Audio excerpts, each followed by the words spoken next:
بات کہہ رہا ہوں، اب الف سے آگے ہوتا ہے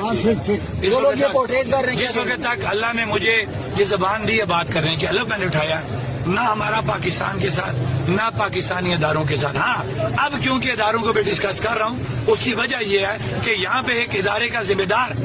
جس کو یہاں پہ لایا گیا اسپیشلی کہ بھائی پنجاب میں جس طرح تم نے ایک سیاسی جماعت کو ختم کیا اس طریقے سے کشمیریوں کو ختم کرو، جس کے مختلف پلان سائفر اس نے لایا، آل پارٹیز اس نے بلائی، اسمبلی اجلاس اس نے بلایا، راولا کوٹ اور باغ کے اندر بڑے جلسے کرنے کی کوشش اس نے کی، لیکن خدا نے ان کو